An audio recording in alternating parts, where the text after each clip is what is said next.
Salut, j'espère que vous allez bien. Bienvenue à nouveau sur ma chaîne. Aujourd'hui, nous allons parler de la réforme du programme d'immigration du Québec. Oui, en ce moment, le Québec est en train de passer en revue, de rénover son programme d'immigration. C'est absolument nécessaire si le Québec souhaite relever le défi économique, le défi de la population, le défi de la langue française, de la protection de la langue française qui se présente à lui.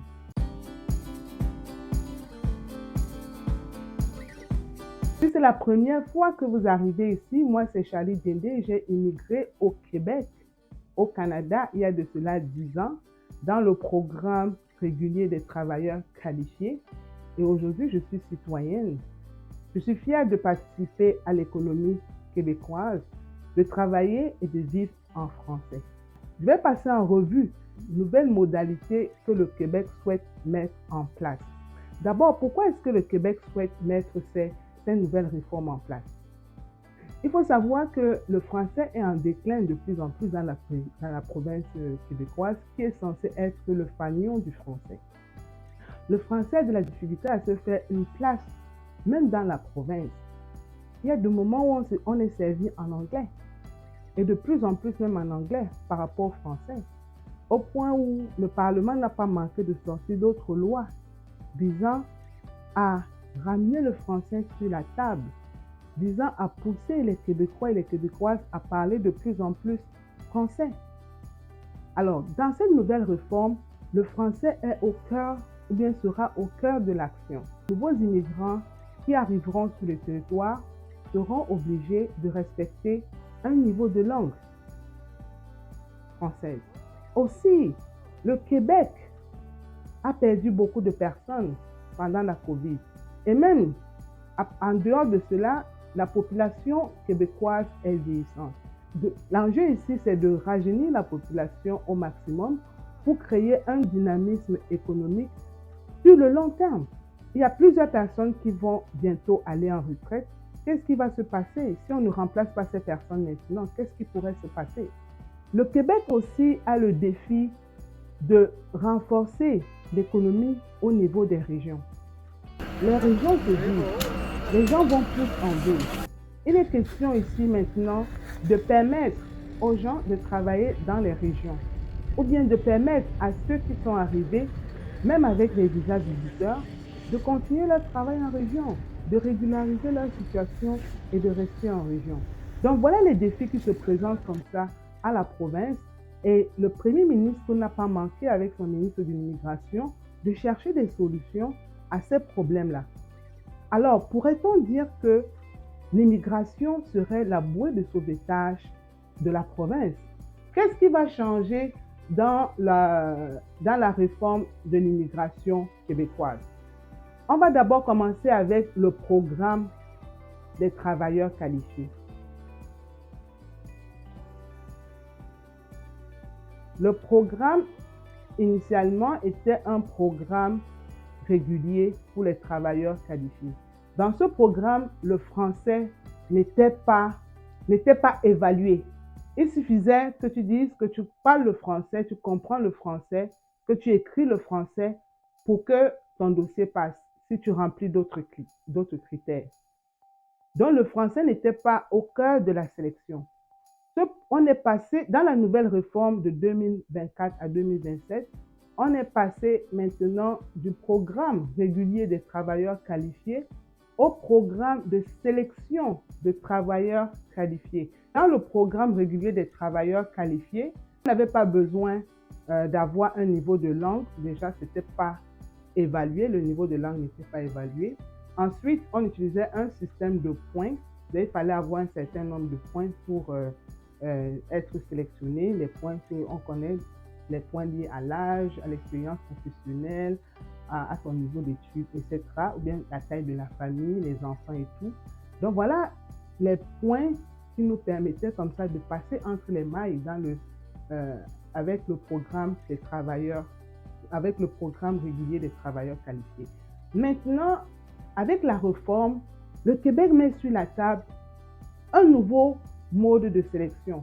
Donc maintenant, on passe au programme de sélection des travailleurs qualifiés. Et dans cette sélection, le français est la clé. Il faut avoir un certain niveau de français. Donc, il faut évaluer son français parlé, son français écrit et son français à l'oral pour passer cette sélection-là, ce premier critère.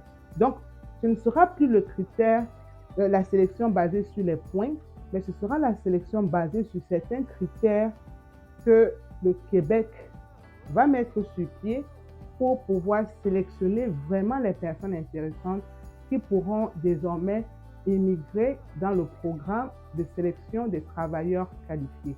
Donc, pour ce programme-là, principalement, le français sera au cœur de la sélection, en plus des autres critères. Et pour le français, il y a 12 niveaux que le Québec mettra sur la table pour choisir les personnes qui seront acceptées dans ce programme. Le programme de sélection, c'est un nouveau programme ou bien c'est une nouvelle façon de sélectionner les personnes qui vont arriver sur le territoire comme travailleurs qualifiés.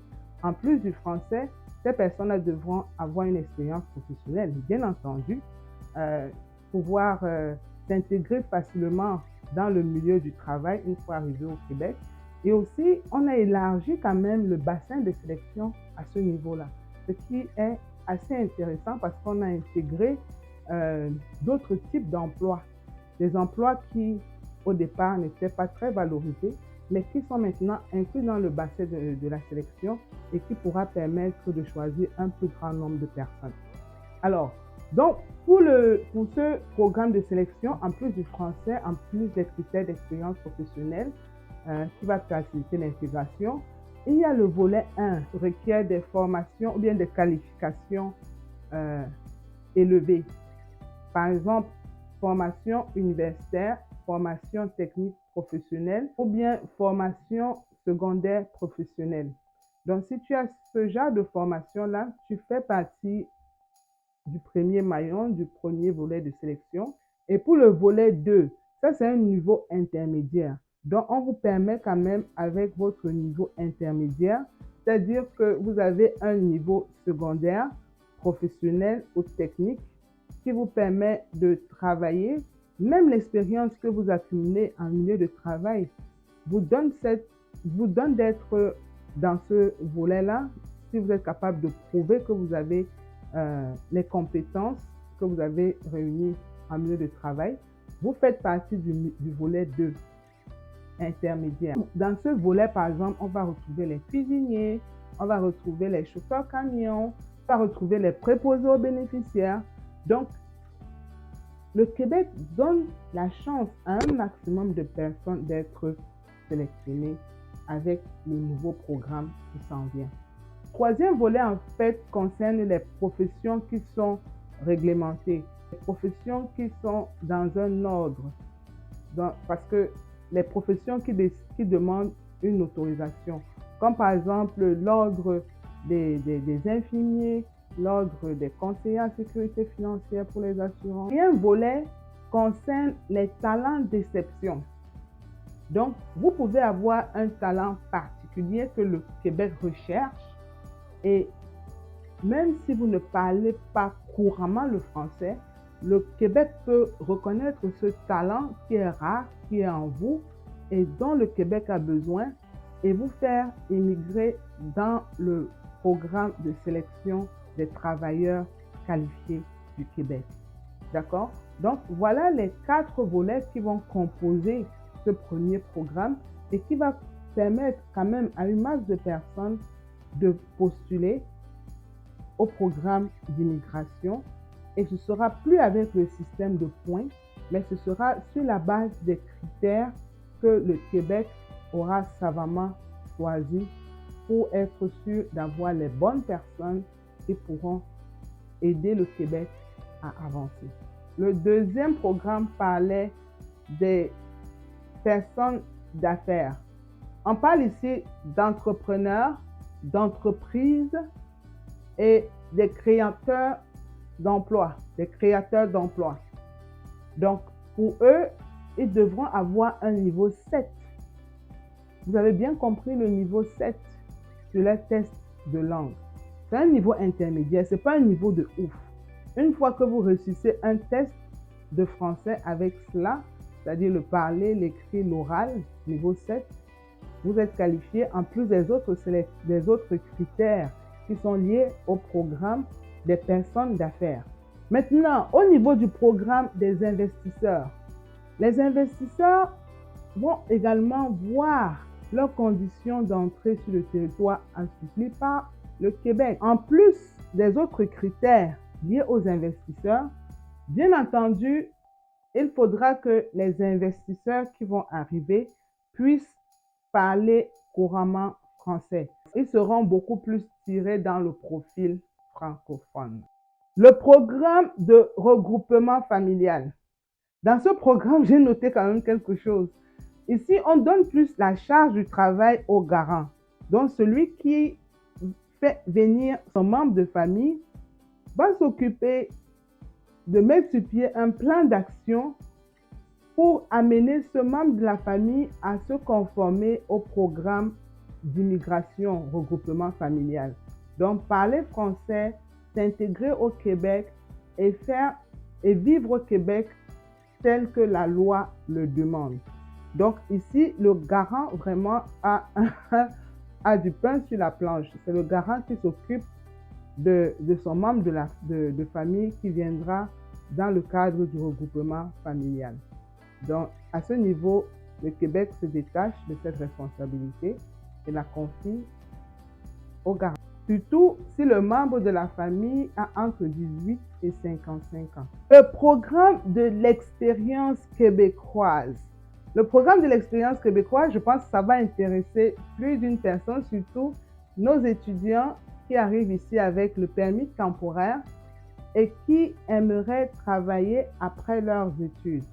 Dans l'ancien programme, on leur demandait de travailler un peu plus d'1 an avant de pouvoir déposer une demande. Les jeunes là qui ont fini les études universitaires, les études professionnelles, on a retiré l'option d'avoir 1 an d'expérience de travail sur le territoire. Ces jeunes-là qui ont étudié et qui ne pouvaient pas présenter leur résidence permanente parce qu'ils n'avaient pas travaillé plus d'1 an sur le territoire ou bien qu'ils n'avaient pas d'expérience professionnelle ou qui devaient être en emploi avant de déposer pour la résidence, le gouvernement québécois a pensé nécessaire de leur enlever ce poids qui les empêchait en fait de trouver l'emploi, qui les empêchait de postuler en tant que résident permanent. Donc maintenant, tous ceux qui sont dans le programme PEG, de l'expérience québécoise, à la fin des études, vous avez la possibilité, surtout pour ceux qui ont une formation universitaire, une formation technique professionnelle, une formation technique en français. Le gouvernement québécois veut les garder plus longtemps sur le territoire et leur permet de déposer leur résidence, leur demande de résidence permanente sans avoir besoin de travailler, ou bien sans avoir besoin d'une expérience de plus d'1 année, ou alors d'être en emploi au moment de déposer leur demande de résidence permanente. Donc c'est quand même un poids comme ça qu'on a enlevé aux épaules de ces étudiants-là qui étaient parfois obligés de rentrer chez eux parce qu'ils n'arrivaient pas à trouver un travail au Canada. La bonne nouvelle aussi au niveau du programme de l'expérience québécoise, c'est que c'est un programme qui reste vraiment au cœur des préoccupations du gouvernement. Le gouvernement veut garder vraiment tous ceux qui sont sur le territoire et qui ont déjà travaillé ou bien qui ont fini des études universitaires et qui souhaiteraient vivre et parler français sur le territoire. Qui parlent en français, qui vivent en français, ils aimeraient vraiment garder ces personnes-là sur le territoire. Donc du coup, au niveau des seuils, le seuil 1 par exemple, ils sont vraiment prioritaires. On donne la possibilité à tous ces immigrants-là de continuer d'envoyer leur dossier pour que leur dossier soit traité au fédéral en continu. Donc, la première tentative du gouvernement pour essayer d'élaborer un seuil convenable, ce serait de permettre à tous ceux qui sont dans le programme de l'expérience québécoise d'envoyer leur dossier en continu au fédéral jusqu'à ce qu'on puisse atteindre les 60 000 recrutements ou bien 60 000 sélections au bout de 2027. Sinon, le Québec va revoir son seuil et garder 50 000 sélections sur les 4 ans qui sont prévus dans le programme actuel, enfin dans le programme en cours. Pour récapituler, le Québec a décidé de faire en sorte que le programme d'immigration puisse être à son avantage au maximum. Le Québec veut retenir sur le territoire les personnes qualifiées qui ont travaillé, qui ont étudié sur le territoire, même si ces personnes sont arrivées avec un visa temporaire. Alors, c'est un défi, c'est tout un défi pour le Québec à l'heure d'aujourd'hui de préserver le français, de préserver les acquis sur le territoire avec les étudiants qui sont là, les acquis en région, de préserver également le développement économique à travers ses partenaires d'affaires, de préserver également le développement de la population. Le Québec veut en fait utiliser l'immigration comme un levier pour combattre le vieillissement de la population, le déclin de la langue française, le déclin de l'économie et surtout renforcer les régions qui sont fragilisées par le manque de personnel. Le Québec veut renforcer ses ressources et tenir le pavé haut par rapport aux autres provinces canadiennes qui se battent aussi pour rester debout et pour être les piliers. Alors, si cette vidéo vous a plu, n'hésitez pas à liker, à vous abonner et à partager. À la prochaine vidéo.